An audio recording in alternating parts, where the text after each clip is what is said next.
je crois que le défi qu'on a tous, c'est que autrefois, du temps de nos grands-parents, un couple s'était posé une fois pour toutes. Il y avait un poids social qui fait qu'on était en couple et puis ça marchait un peu comme sur des rails, même si ça ne veut pas dire que c'était toujours des couples heureux, mais il n'y avait pas vraiment de questionnement.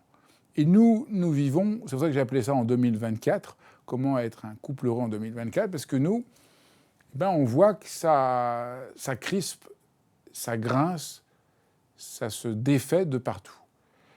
Et effectivement, je crois qu'il faut partir de ce fait que vivre en couple n'est pas du tout la même affaire que pour nos grands-parents. Nous sommes face à un défi tout à fait singulier. Vivre en couple demande d'y mettre du nôtre. Si nos grands-parents pouvaient vivre en couple comme ça, c'était figé, les rôles de chacun étaient figés, ça fonctionnait, sauf vraiment certains cas. Pour nous, c'est quand même une aventure et c'est un boulot. Et c'est ça un peu ce que je vais vous proposer ce soir, ce que propose le cours, pour ceux qui voudront le suivre, c'est quel est le travail profond, à mon avis exaltant, qui nous permet de vivre en couple. Mais ça demande un certain travail. On ne peut pas juste dire « Ah bah voilà, je suis avec quelqu'un » parce que ça grince. Et évidemment, on voit tous qu'il y a plein de choses qui grincent. On n'arrive plus à se parler, on ne se sent pas compris, on ne se sent pas aimé, ou on sent que notre désir ne coïncide pas avec celui de l'autre. Et donc voilà un peu quelques-uns des problèmes que je pense qu'on se reconnaît. Et donc il y a une sorte de tension, de conflit, et c'est très très très douloureux. Parler du couple, c'est quelque chose de beaucoup plus profond qu'on ne le croit. Je ne sais pas pourquoi la question du couple, elle est, quand je vois un peu partout, il y a des sortes de personnes qui sont centrées sur des coachs de couple. Alors je crois que la question du couple, c'est une question philosophique, une question spirituelle profonde. Il n'y a pas un domaine à part du couple. Vivre en couple, ça nous concerne de manière mais tellement profonde, parce qu'on sent bien que quand on est heureux en couple, voilà, on ne se sent pas seul, on se sent relié, on se sent compris, on se sent aimé, on se sent à sa place, et tout est plus aisé. Et à l'inverse, comme je viens de le dire, quand ça ne marche pas, quand les deux figures que j'ai mis là sont séparées, et là, là c'est juste affreux. Donc il faudra qu'on les rassemble à la fin. On va tout faire pour qu'ils se rassemblent d'ici la fin de la séance. Alors on va essayer de montrer un peu quelques-unes de ce que j'appelle les lois d'un couple heureux. Et après, on essaiera de voir, j'essaierai de vous donner des conseils, des conseils un peu concrets qui peuvent aider. Je pense que dans la première loi, j'ai 3 lois. Je pense que la première loi, c'est qu'il faut faire attention de ne pas confondre le lien qui peut exister entre un parent et un enfant de la relation de couple. Et je fais exprès de bien dire lien et relation. Lien, il y a un lien. Entre l'enfant et le parent, il y a un lien. C'est comme ça. Et c'est important que ce lien soit construit, mais souvent, dans un couple, il y a une confusion. On voudrait avoir la relation avec son conjoint comme celle qu'on avait avec son papa ou sa maman. Et je crois que là, ça ne marche pas du tout. Et que beaucoup de couples sont prisonniers de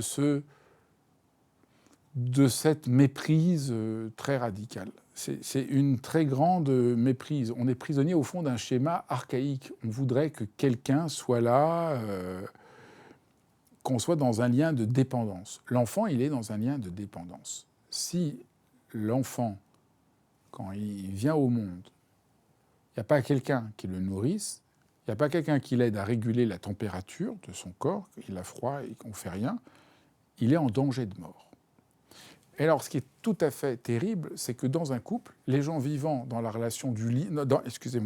Comme dans un couple, les gens vivent trop la question dans un lien plutôt que dans une relation, ils se sentent en danger de manière complètement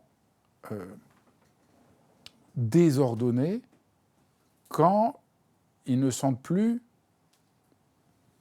la relation. Vous voyez c'est ça qu'il faut réussir à comprendre, c'est qu'il y a quelque chose là de complètement confus. L'enfant, il est dépendant. Il ne peut pas vivre sans le parent. Nous avons une relation qui peut être profonde, mais nous vivons dans l'erreur de croire que nous ne pouvons pas tenir sur nos deux jambes sans l'autre.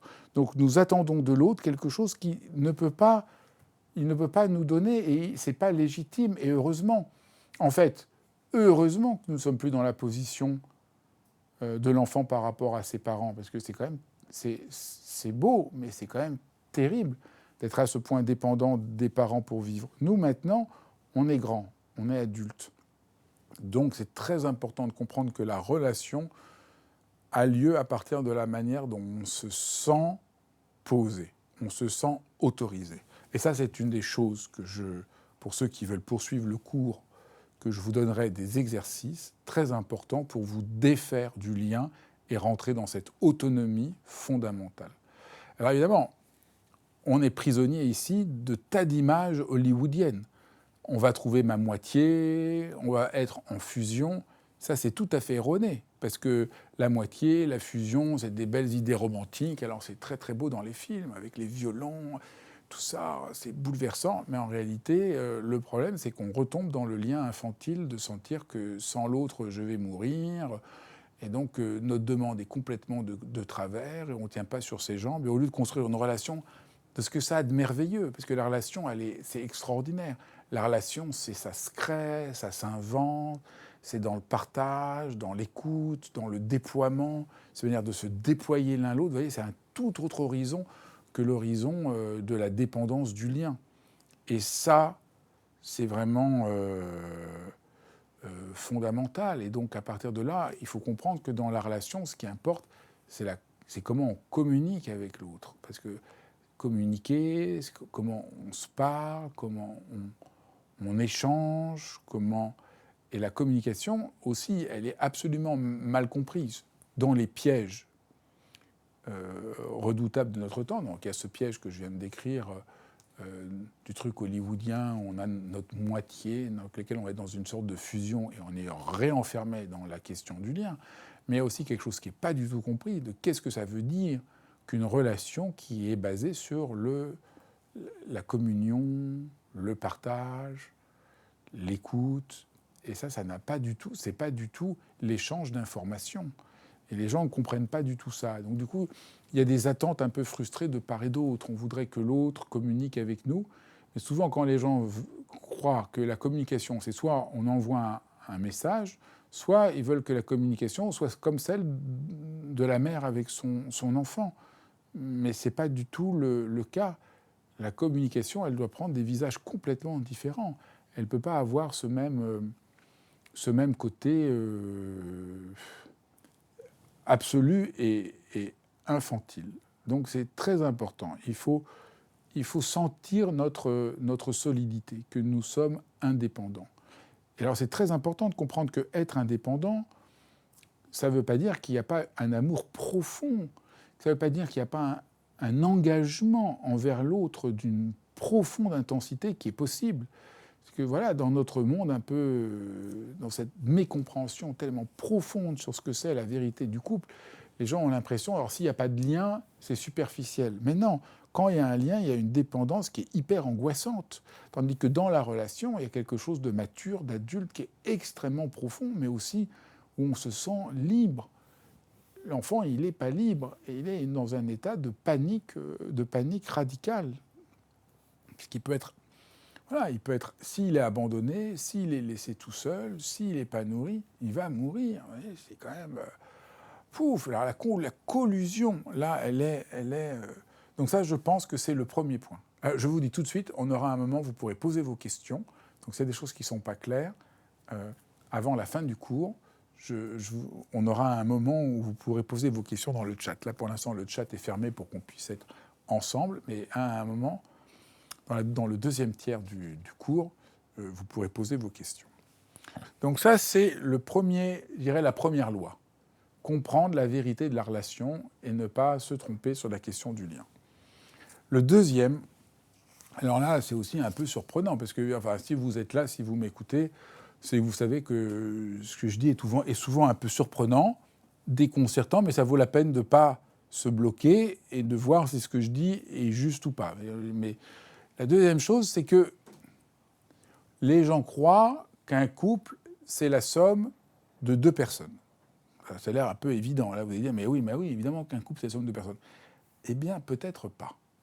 Enfin, en fait, pas du tout. En fait, la loi fondamentale, ce que je vous invite à faire, ça prend un peu de temps, c'est un peu surprenant, mais ce que je vous propose, c'est de vous dire, et si, dans ma relation de couple, ce qui importe, c'est pas seulement moi et l'autre, mais il y a la relation qui existe et qui a sa propre loi, sa propre logique, sa propre demande, sa propre nécessité. Et donc, dans un couple, il faut à la fois penser ce que je sens, ce que je veux, ce que l'autre sent, ce que l'autre veut, et ce que la relation veut, ce que la relation me dit.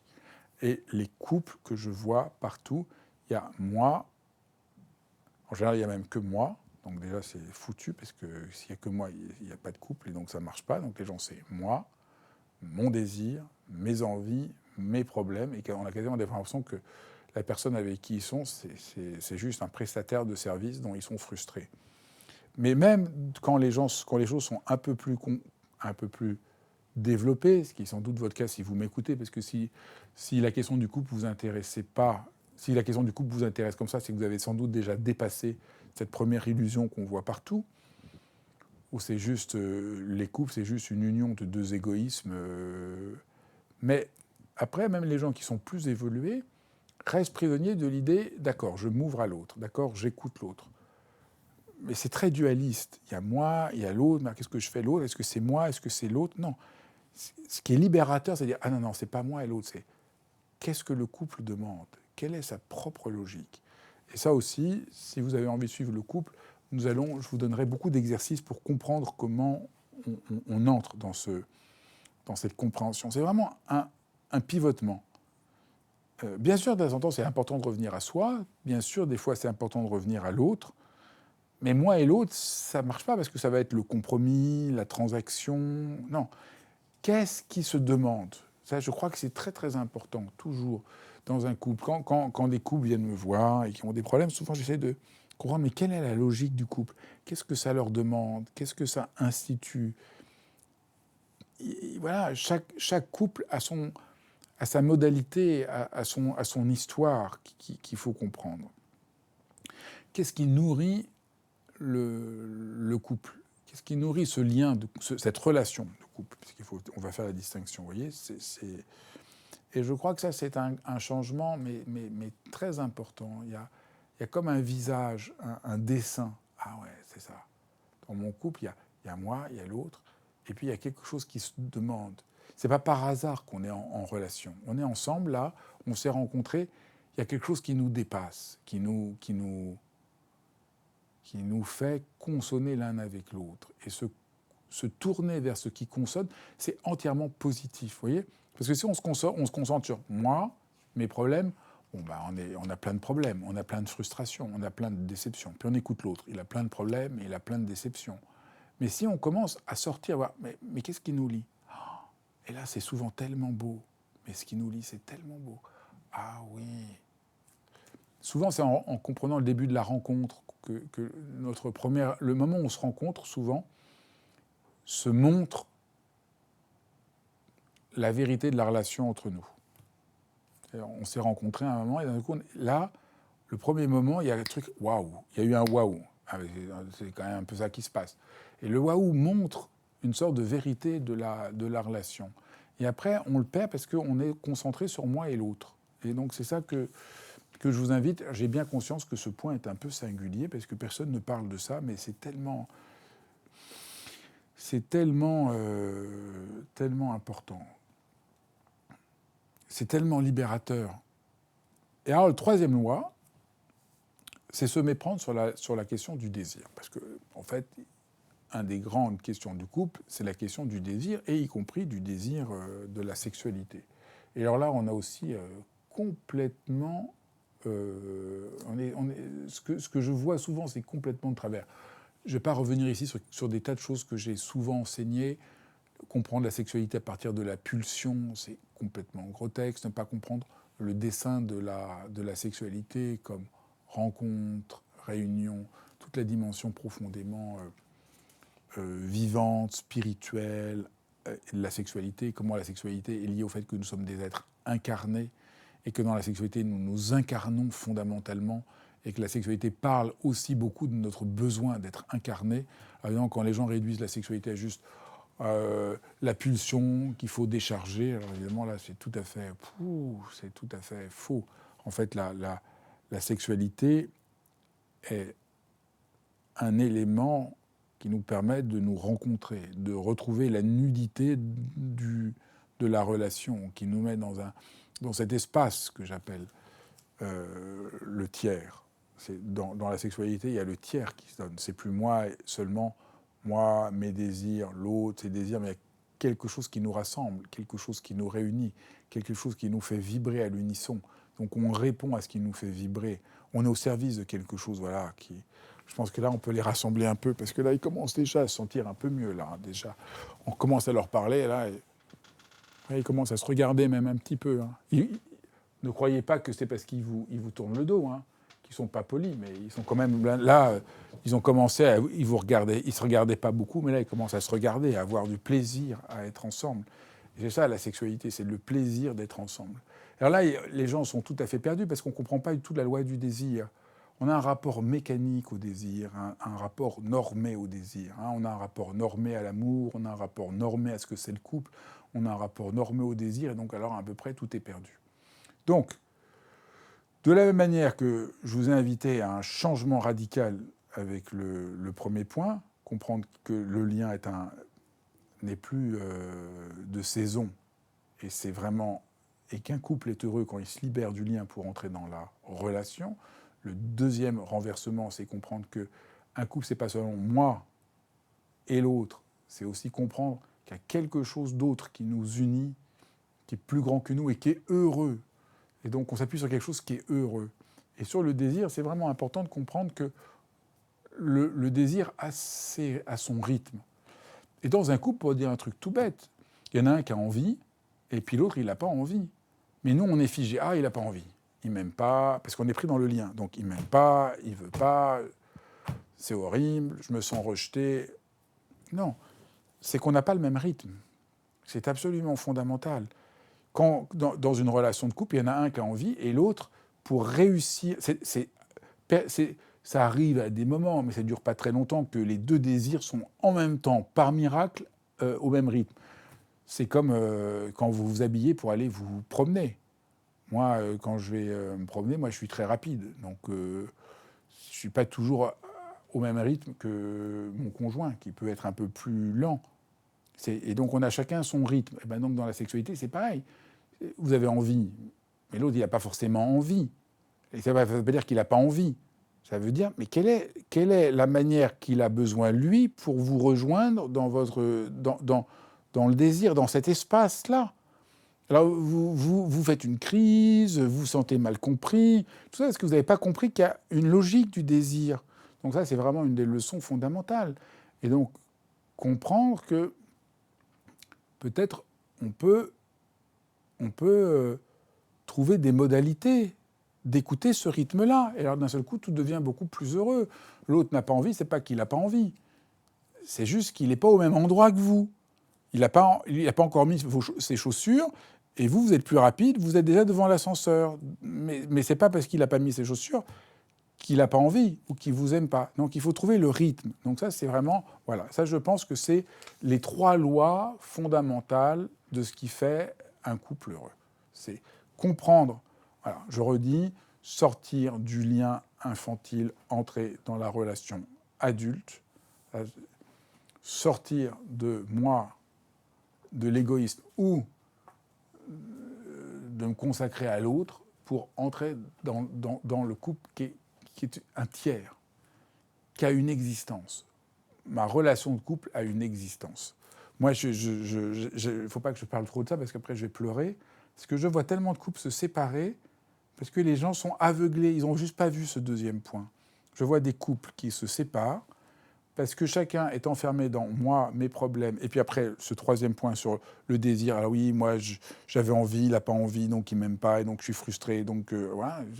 Juste parce que on a complètement manqué. Mais qu'est-ce que la relation me dit? Peut-être que je n'ai pas été assez clair. Quand vous voyez la relation, ah ouais, on a un lien fort. Ah oui, on a quelque chose à faire ensemble. Je le sens. On a quasiment, tant pis, j'emploie des grands mots, on a au fond un destin en commun. Et puis après, on voit l'autre, il est confus, entêté, maladroit. Ben, c'est moins grave, parce qu'on se dit, bon, ben, d'accord, il est à côté. Mais il y a ce lien qui est beau. Donc bon, ça nous décentre de nous-mêmes et de l'autre. Donc dire quel crétin l'autre, on se dit ah oui mais il y a un lien, il est juste pas en phase. Donc il y a beaucoup de liens entre le deuxième point et le troisième point sur la logique du désir. Souvent les gens pensent qu'ils ont des problèmes de couple radicaux, que c'est un manque d'amour, un manque de respect. Et c'est souvent juste une mécompréhension fondamentale de ce que c'est le lien, la relation, comment on parle. C'est tellement triste de voir ce malentendu. Moi, je vois tellement de couples se séparer et au fond, il n'y a aucune raison qu'ils se séparent. C'est juste parce que chacun s'est enfoncé dans un malentendu sur lui-même, sur le désir et sur le couple. Hein, ce qui est un peu les points qu'on a vus. Alors, je vais vous parler maintenant des 4 conseils que j'ai. Mais je voudrais revenir sur ce que je vais proposer dans ceux qui veulent continuer le cours. C'est vraiment prendre le temps. Mais vous pouvez le prendre maintenant. Mais si vous faites le cours, au fond, une invitation que je crois essentielle, c'est de prendre un temps pour soi, pour savoir qu'est-ce qui nous importe. Qu'est-ce qu'on désire? Qu'est-ce qu'on a besoin de savoir pour réaliser nos aspirations? Parce que comme je l'ai dit en introduction, nous ne pouvons plus vivre nos couples comme nos grands-parents. Nous sommes obligés de faire ce travail. Vous ne pouvez plus aujourd'hui vivre heureux en couple si vous n'avez pas fait, vous n'avez pas pris un moment pour vraiment, simplement vous dire « mais qu'est-ce qui m'importe ?» D'être vraiment au clair sur ça. Et je vois les gens, ils sont prisonniers de trucs qu'ils ont vus à la télé, de trucs hollywoodiens, de trucs, et puis ils ne savent même pas ce qu'ils veulent. Donc ils n'ont pas ce qu'ils ne veulent pas. En fait, ils sont frustrés parce qu'ils n'ont pas ce qu'ils ne veulent pas, parce qu'ils n'ont pas pris le temps de savoir ce qu'ils veulent. Donc, c'est très important de comprendre que le cours, et même ce qu'on fait là ensemble, c'est vraiment un temps que vous vous accordez pour vous réconcilier avec ce qui vous anime, parce que c'est quand vous êtes réconcilié avec ce qui vous anime que vous pouvez rencontrer l'autre. Donc ça, c'est très important, très très important. Il faut absolument que je dise ça. Être en couple avec quelqu'un, ce n'est pas se sacrifier pour s'ouvrir à l'autre, comme je vois dans plein de livres. Je me dis, oh là là, les pauvres, mais ça c'est juste le cauchemar. C'est pas être un couple, ça c'est la torture constante. Je me sacrifie, non. Ou l'autre doit se sacrifier pour moi. C'est horrible. Non. On a pris le temps de découvrir ce qui nous touche au plus profond et à partir de là, on se rencontre. Et ça devient miraculeux. Et donc ça, c'est très important. L'autre chose que je vous invite là à faire maintenant, et qui va être le cœur, son grand fil rouge du cours, c'est comment il faut se libérer de tant d'idées reçues complètement fausses, dangereuses. J'en ai cité déjà quelques-unes, mais voilà, l'idée qu'il existe quelque part ma moitié et qu'on est prédestiné. Parce que là, ça ne veut pas dire qu'on n'a pas des âmes sœurs ou des liens très forts, pas du tout, bien sûr. Mais cette idée qu'on a un sort d'amour, qu'il y a ma moitié, ça fait qu'on se met une pression de malade. Et du coup, d'un seul coup, ça devient... Et l'autre idée qu'il faut absolument se libérer, c'est l'idée qu'aimer beaucoup, c'est se sacrifier pour l'autre. Alors ça, c'est affreux. C'est pas du tout ça. Le vrai amour, c'est pas du tout... c'est plutôt le partage, l'échange, la relation. Vous voyez ? C'est pas du tout... quand se sacrifier pour l'autre, je fais toujours ce que l'autre veut, parce que... Non, mais là, c'est... Et après, le troisième chose qui est très important, qu'on va beaucoup creuser dans le cours, c'est le mythe que l'amour peut tout. Ah, ça, c'est terrible, parce que là, le nombre de gens qui croient, si j'aime, alors l'autre ne devrait plus être angoissé, l'autre ne devrait plus avoir de problème de boulot, l'autre ne devrait plus avoir des problèmes de jalousie, d'orgueil, de tout ça. Ben non, mais non, mais non. L'amour aide profondément, mais malheureusement, l'amour ne peut pas tout. Et puis, il y a un autre point absolument crucial. Là, je vais sur quelques-uns des axes du cours, mais que je veux partager avec vous, même si vous écoutez que cette heure. C'est aussi le paradoxe de l'empathie. C'est très important de dire tant de couples souffrent à cause du paradoxe de l'empathie. Parce qu'on sent ce que l'autre éprouve et ça nous écrase, ça nous aveugle. On reconnaît la souffrance de l'autre et ça nous... Et l'empathie, on pourrait croire l'empathie, c'est formidable, mais l'empathie peut devenir... Il y a un paradoxe de l'empathie, c'est que parfois, sentir ce que l'autre veut, éprouve, sent, ça nous bloque, ça ne nous rend pas intelligents. Voilà, je sens que l'autre, j'ai envie de faire l'amour avec l'autre, je sens que l'autre ne veut pas, je suis empathique, et là, ça me bloque.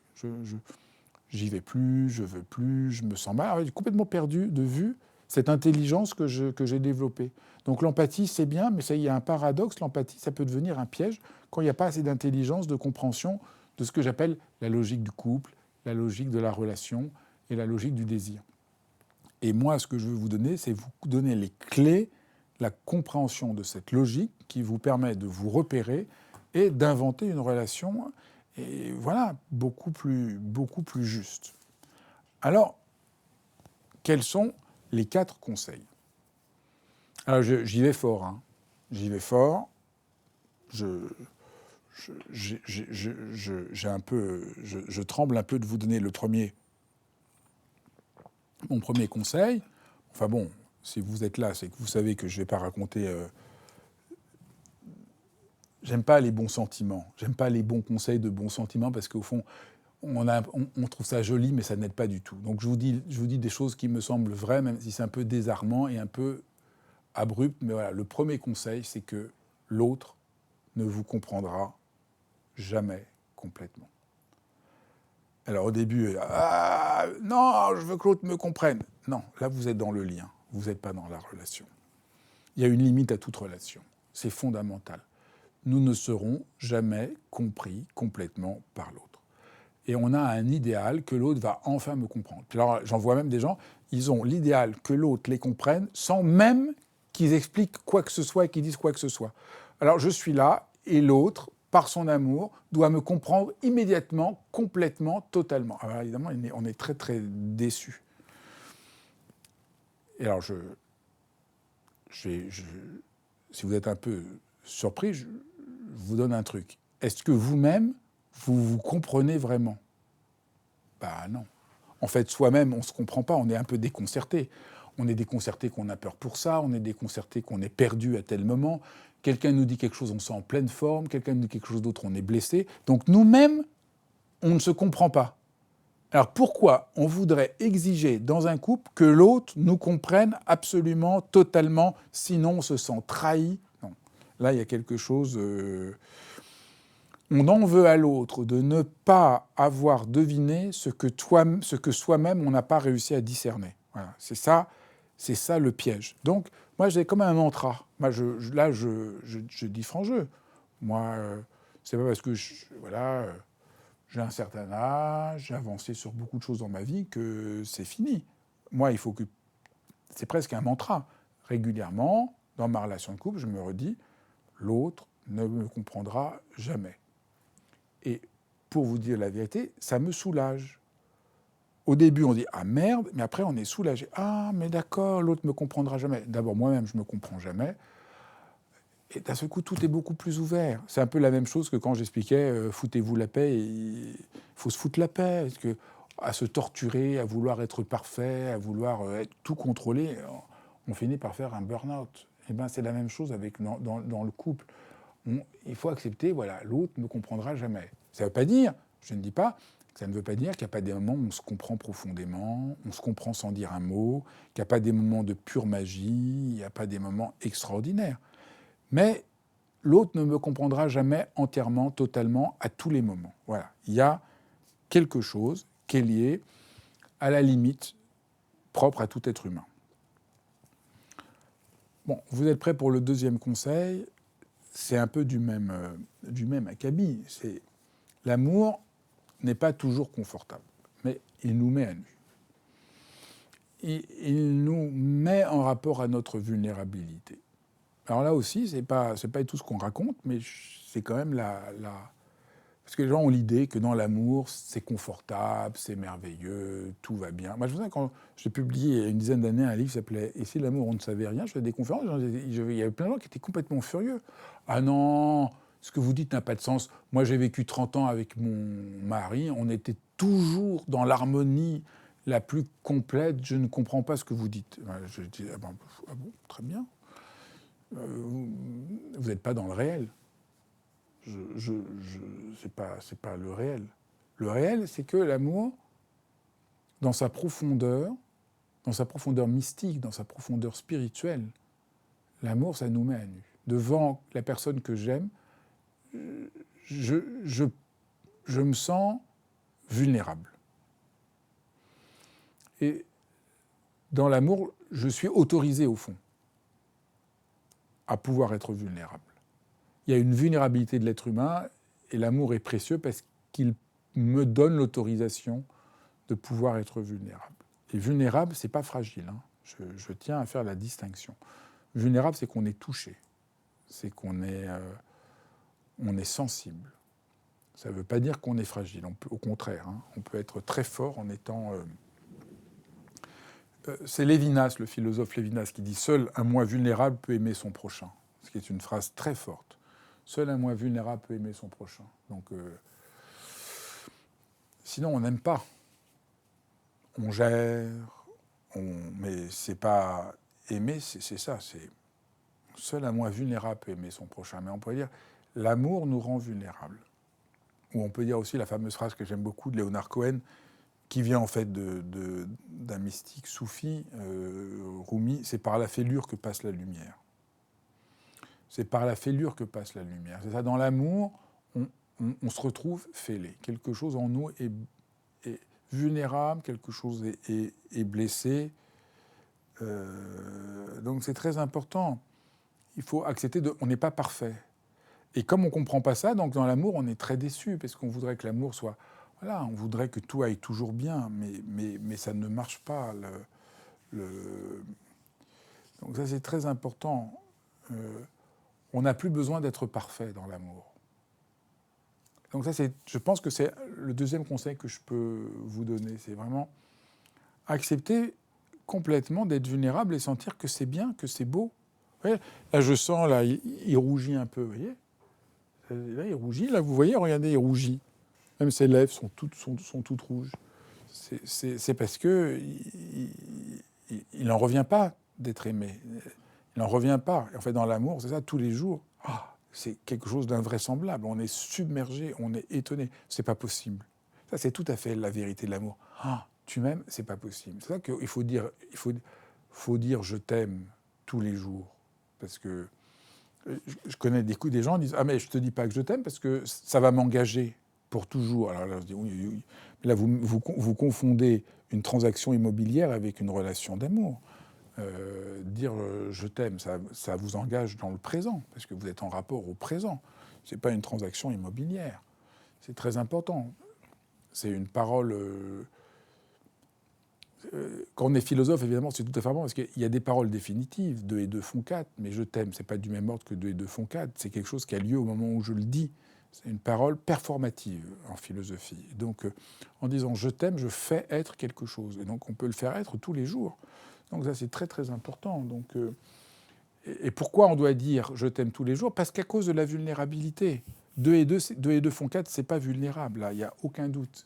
Ça tient dur comme fer, c'est tout le temps vrai.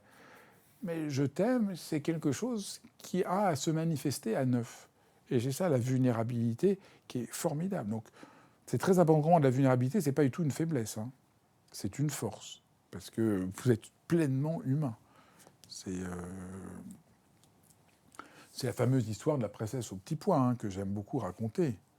Mais la véritable nature de la princesse, dans la princesse au petit pois, sa véritable nature. Vous savez, la princesse, elle sonne à la porte, elle est habillée vraiment toute mouillée, très sale. Elle dit qu'elle est une princesse, personne ne la croit. Enfin, on se demande si c'est vrai ou pas. Et la reine met un petit poids, il y a plein de matelas. Et le lendemain matin, elle dit « Ah, j'ai mal dormi ». Tellement j'étais secoué. Et donc on comprend que c'est une vraie princesse. Donc c'est très intéressant ce que dit le conte. C'est que la vérité de la princesse se manifeste non pas par ses parures, par son nom, par ses richesses, mais par les bleus que le petit pois a laissés sur son corps. C'est très profond. C'est-à-dire, c'est par la manière dont je suis touché que je suis reconnu dans ce que je suis, dans ma véritable noblesse. Donc ça, c'est très bien. Et on peut être vulnérable aussi. Un autre point, c'est qu'on peut être vulnérable sans être mal à l'aise. Les gens croient que vulnérable, c'est-à-dire que je suis mal à l'aise. Mais non, je peux être vulnérable et être à l'aise parce que j'accepte de pouvoir être touché.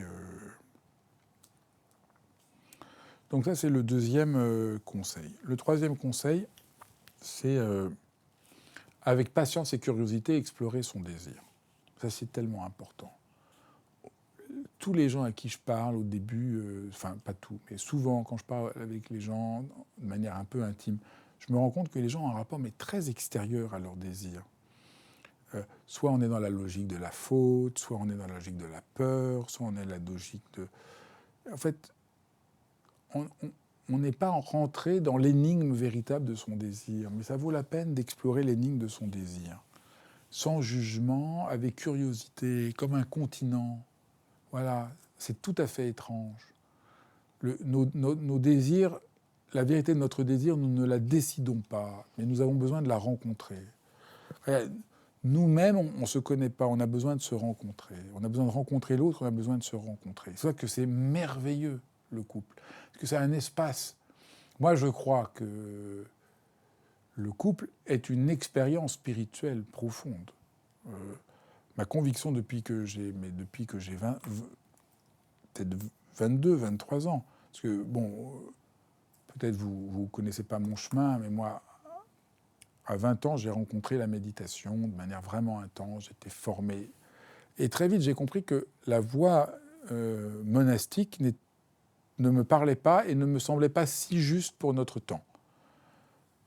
Et j'avais vraiment le sentiment que la voie du couple était une relation, était l'espace de réalisation spirituelle le plus profond.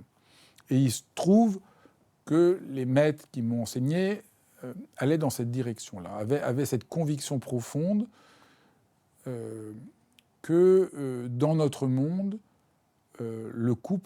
qu'un couple, c'est formidable. Parce que dans un couple, si vous pratiquez tout seul la méditation, vous pouvez croire que vous êtes extraordinaire, que vous êtes éveillé. Puis vous parlez à votre conjoint, il s'énerve et vous vous énervez, et puis là, d'un seul coup, vous vous rendez compte que vous êtes un tout petit peu moins éveillé. Donc le couple vous remet tout le temps en rapport au réel dans ce que ça a de frustrant et de merveilleux à la fois. Ça nous met en rapport au réel.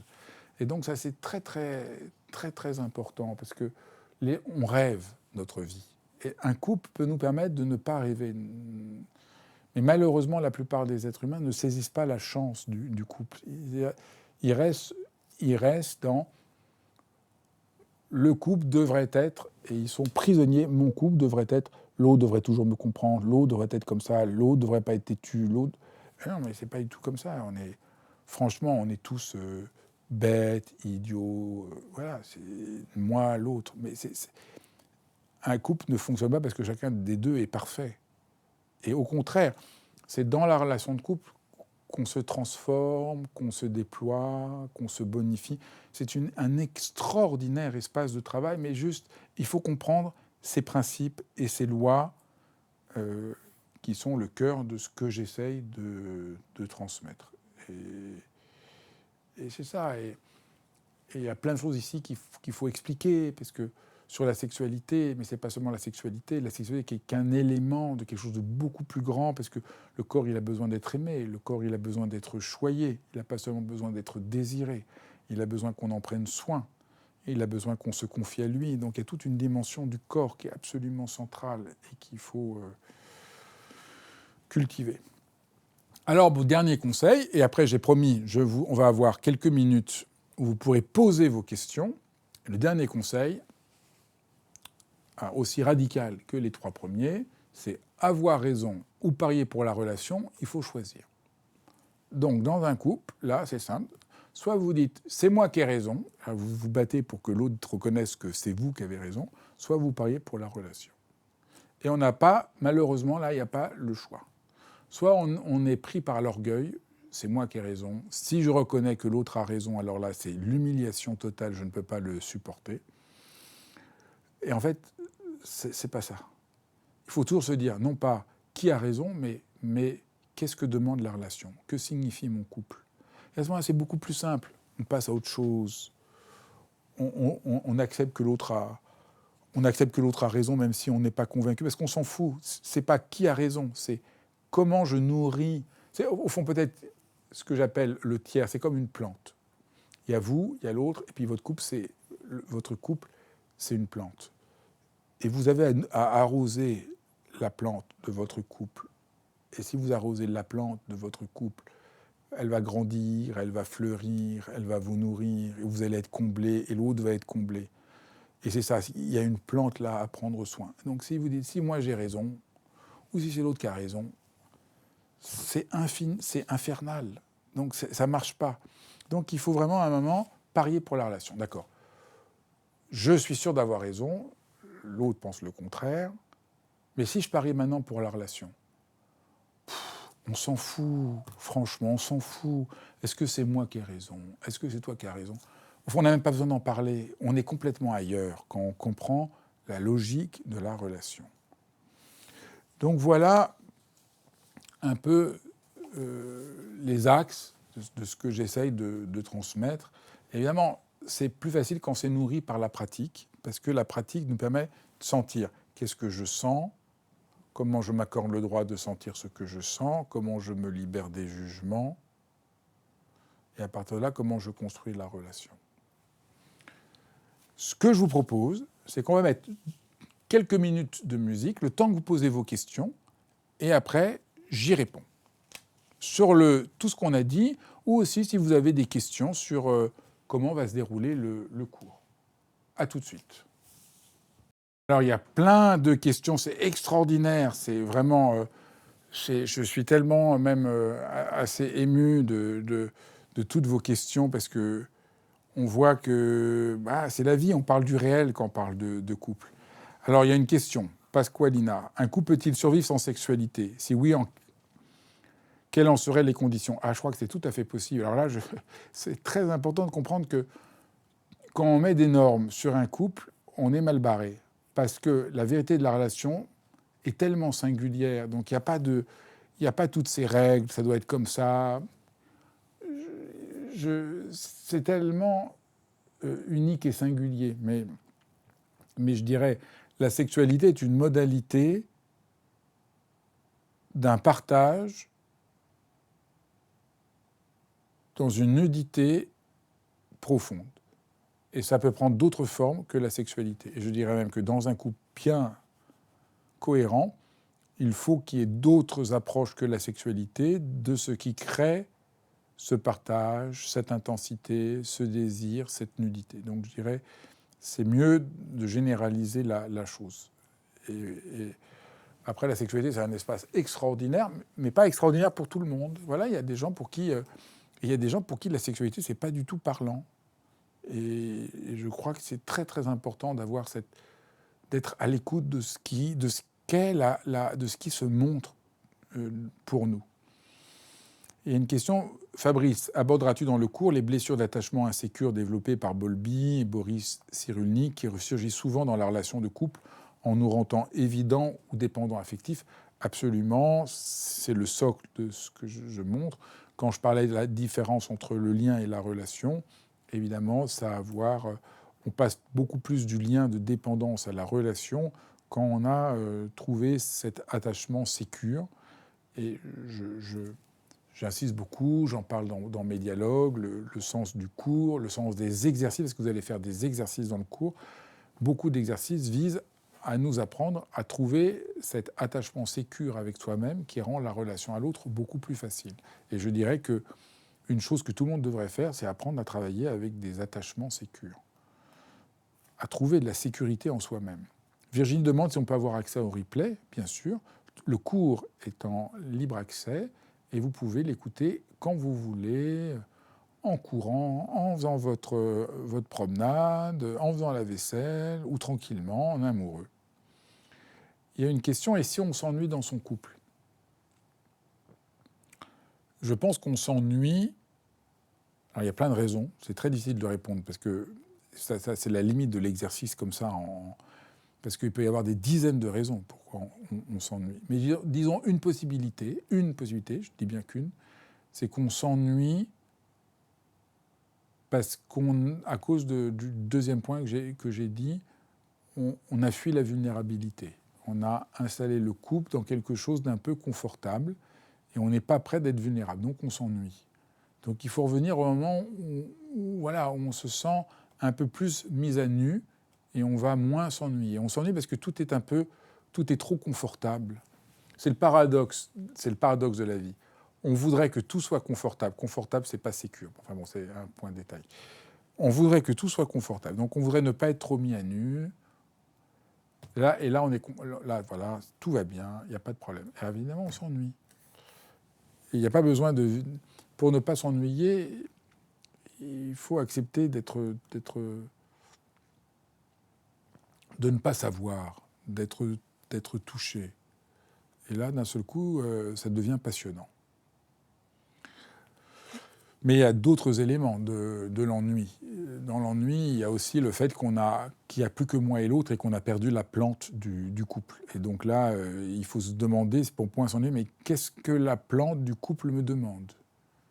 Et là, vous allez être complètement étonné. Et dans le cours, je vous donnerai plein d'exercices un peu pour faire ça. Alors, il y a une question de Christine. Comment arriver à se connecter à soi et réaliser ses véritables désirs ? Alors ça, c'est un défi majeur de notre temps, parce qu'on ne se relie à soi. Moi, je pense que la méditation, c'est la voie royale, mais ça, je pense que c'est fondamental, parce qu'il faut, pour se connecter à soi-même, il faut rentrer en rapport à soi en acceptant de rencontrer l'inconnu que nous sommes. Et la plupart des gens veulent se connaître en se trompant, parce qu'ils veulent se connaître comme une identité et pas comme un paysage. C'est-à-dire, nous sommes des paysages, et un paysage, on n'a jamais fait le tour, et les gens doivent se connaître comme une identité. Donc ça, c'est absolument un grand malentendu. Donc c'est vraiment... Il faut partir à l'aventure. Et en sachant qu'on ne saura jamais complètement quel est son désir, mais on l'écoute et ça se déploie.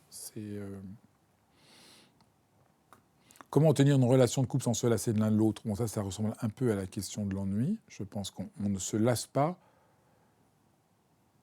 parce qu'on accepte de sortir du confort. Le confort est un piège. Je dis bien confort, c'est pas sécure. C'est très important d'être dans une relation sécure avec l'autre, parce que sécure, ça veut dire je me sens à l'aise, je me sens autorisé à être, mais en même temps, c'est pas juste agréable. Il y a quelque chose... Il y a une question de Christine que je trouve magnifique. Ce cours doit-il être en conséquence suivi nécessairement en couple ? Non. Mais ça peut être très amusant. Mais alors, il y a même quelqu'un qui demande, est-ce que le cours peut être suivi par les personnes seules ? Et j'en ai pas assez parlé, je remercie de cette question, parce qu'il y a beaucoup de gens, quand je parle du couple, qui me disent qu'ils sont seuls et ça les aide énormément à comprendre la relation. Parce qu'on va parler du couple, mais on va parler de la relation et qu'est-ce qui fait la relation avec soi-même et la relation avec le monde. Donc c'est très important, vous pouvez faire absolument le cours quand vous êtes tout seul. Pouvez-vous détailler un peu plus votre idée de la différence avec les couples à l'époque de nos grands-parents ? C'est simple. Nos grands-parents, pour vivre en couple et vivre un couple heureux, ils avaient beaucoup moins d'efforts à faire que nous. Leur couple était beaucoup moins menacé que nous. Nous, notre couple, et on voit l'immensité, l'explosion des divorces, des séparations, des frustrations, fait que pour être heureux en couple, il faut un peu plus de travail. On a besoin de rentrer un peu plus dans ce qu'on veut, dans quelque chose d'un peu plus sincère. Et c'est à la fois une malchance et une chance. Voilà. une malchance, parce que quand je vois comment les couples se fracassent, se séparent de manière tellement... pour vraiment, au fond, tellement de malentendus, des gens qui auraient dû rester ensemble. Et donc c'est vraiment un malheur. Et en même temps, c'est une chance, parce que ça peut vraiment devenir un accomplissement que j'appelle spirituel, mais vous pourrez dire existentiel, fondamental, qui était moins le cas du temps de nos grands-parents. On vivait côte à côte, les rôles étaient répartis et tout, il n'y avait pas vraiment ce sentiment, il n'y avait pas vraiment cet accomplissement. Alors il y a une question de Jean-Baptiste, ou d'Aurélie, je ne sais pas. Faut-il nécessairement très bien se connaître avant de se mettre en couple? Être au top de soi, bien dans sa peau? Non. Parce que sinon, vous ne serez jamais en couple, parce que le temps de réussir à être bien dans sa peau, ça peut prendre beaucoup de temps. Je dirais, c'est bien d'être prêt à travailler. C'est bien d'être prêt à faire cet effort pour... Mais c'est dans le couple qu'on apprend ça. On n'a pas besoin d'être parfait pour être en couple. Être en couple peut devenir une occasion extraordinaire de grandir, de se déployer. Cécile remarque toutes ces questions des autres participants sont passionnants. Ah ben oui, parce qu'on voit qu'on n'est pas anormal. On a tous l'impression que quand on parle du couple, qu'on est anormal. Et puis d'un seul coup, quand on en parle, ah mais oui, je suis pas tout seul. Je suis pas tout seul à pas être synchronisé sur le désir de l'autre. Je suis pas tout seul. Ah ben oui, on n'est pas tout seul. Il y a une question d'Alexandre. Comment concrètement s'y prendre pour aligner le désir quand nous ne sommes pas sur le même rythme? Eh ben, il faut écouter le rythme de l'autre. Et je donnerai des trucs dans le cours, mais c'est vraiment juste comprendre cette loi du désir. Donc ça peut être prendre le temps de rejoindre l'autre là où il est, au lieu de le brusquer. Peut-être il a besoin d'abord de paroles, peut-être d'images, peut-être d'un câlin, peut-être comprendre que ce petit effort qu'on a à faire pour nous ajuster au rythme de l'autre n'est pas un sacrifice, mais c'est une manière c'est une certaine justesse. Ah, il y a une question d'Yves. Merci pour cette conférence. Comment développer dans la relation de couple entre deux personnes de même sexe pour se protéger des jugements et exclusions encore manifestes en 2024 et oser vivre un amour différent, non conforme? Il faut faire confiance à la profondeur de l'amour. Je crois que ce qui donne de la force et qui fait qu'on est moins prisonnier du jugement des autres quand on aime, c'est qu'on s'abrite dans l'intensité de l'amour, qu'on voit que l'amour est un don extraordinaire, merveilleux, et que deux personnes du même sexe qui s'aiment vivent le miracle de l'amour. Et aimer, c'est un miracle, c'est juste un miracle. Et donc, ça donne de la force. Je crois que c'est ça qui donne de la force. Il y a une question de Gaël. Mais peut-être je devrais dire plus de choses à Yves, mais vraiment la question est un peu... Peut-être s'il y avait un point plus précis, je pourrais répondre davantage. Mais je pense que c'est la profondeur de l'amour qui donne de la force de faire face aux critiques des autres, aux jugements, aux exclusions. Et il faut comprendre... Après, c'est intéressant si on est gêné, mais je pense que c'est beaucoup moins le cas aujourd'hui. C'est très intéressant de comprendre que la condamnation de l'amour de deux personnes du même sexe, de comprendre sa construction historique, sociale, tout à fait étrange au fond. Il y a plein de peuples dans lesquels c'était tout à fait naturel, sain. Et c'est vraiment tout à fait étrange de comprendre d'où ça vient. Ça serait un sujet, il faudrait un jour faire une conférence. Ça va bien faire un jour une conférence dessus, où j'ai demandé à Fabrice sur cette question-là. C'est très étrange. La condamnation de l'amour du même sexe est née à une certaine conception tout à fait étrange, philosophiquement, de ce qui serait naturel. Donc ça, c'est quelque chose de tout à fait étrange, comme si l'être humain était naturel. L'être humain, il n'est pas naturel. L'être humain, rien n'est naturel pour l'être humain. L'être, il est tout le temps en train de... On est des êtres de langage. Donc ça, c'est tout à fait fou, cette détermination naturelle. Michel Serres, qui était un philosophe, avait raconté quelque chose d'absolument, mais que j'avais trouvé dingue, enfin très simple et dingue. Il dit, c'est très étrange que le christianisme parle de nature, d'un amour naturel. C'est quand même, Jésus, c'est pas un amour naturel, quand même. Son père n'est pas son père, sa mère est vierge, donc c'est que tous les liens sont des liens construits, sont des liens par l'amour et pas par la nature. Alors, il dit, c'est un peu étrange que le christianisme a comme contredit le sens profond de ce dont il est. Et je trouve que c'est très juste. Enfin bon, c'est un autre sujet. Il y a une question de Gaël, et si l'autre n'adhère pas à cette vision du couple, on fait quoi? Je ne crois pas qu'on adhère à la vision du couple que je décris. Je crois que si l'autre n'adhère pas, c'est qu'il faut le rejoindre là où il est. C'est une question de rythme, une question de vulnérabilité. On peut se sentir menacé de ce que je dis. Ce que je dis est très menaçant quand on n'a pas l'habitude d'avoir l'honnêteté. Mais c'est aussi une habitude, donc les gens peuvent le vivre sans le dire. C'est très frappant. Ce n'est pas ceux qui le disent qui le vivent.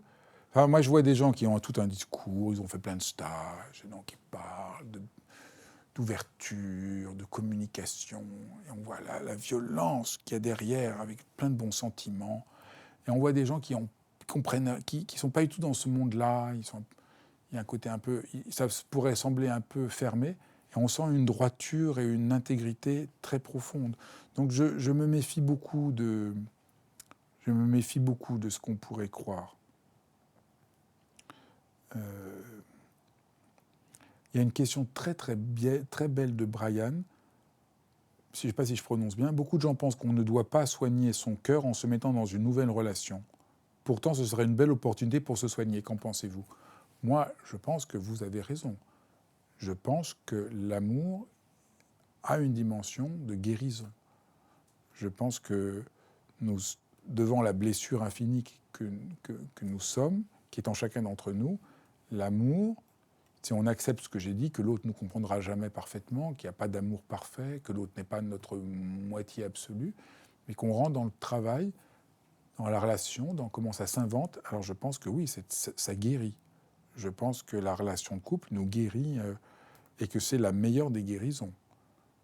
Je ne vais pas revenir ici, je parle souvent de l'étrange place qu'a dans notre monde le thérapeute. Tout le monde veut avoir un thérapeute. Je trouve ça très bien, j'ai rien du tout contre les thérapeutes. Mais je pense qu'on oublie que le couple est thérapeutique, on oublie que la musique est thérapeutique, on oublie qu'il y a plein de choses qui sont thérapeutiques dans l'existence. Et je crois que les gens ont recours, il y a une sorte d'emphase du thérapeute parce qu'on a perdu toutes les dimensions thérapeutiques dans la vie. Je pense que les gens ne voient pas à quel point un couple est thérapeutique. Et le chemin du cours que je vous propose, c'est découvrir comment le couple est une relation extraordinairement thérapeutique. Ça me semble fondamental. Êtes-vous d'accord qu'un couple ne doit pas absolument vivre sous le même toit? Ah ben oui, bien sûr. Alors ça, c'est la même chose que une autre question que j'ai eue avant. Croire que qu'il y a un modèle fixe de ce que c'est un couple, c'est tellement pas vrai. Ça dépend, bien sûr, qu'il peut y avoir des couples qui ne vivent pas sous le même toit et que c'est une manière très profonde de vivre. On a tous une singularité. Et la relation, cette plante, elle est singulière pour chacun d'entre nous. Donc il faut écouter la relation. Et peut-être votre plante, elle vous dit que, en tout cas pour le moment, c'est bien que vous ne vivez pas sous le même toit, que c'est absolument fondamental. Et c'est pas que vous vous aimez moins. Non, c'est juste la modalité de l'amour qui est le vôtre.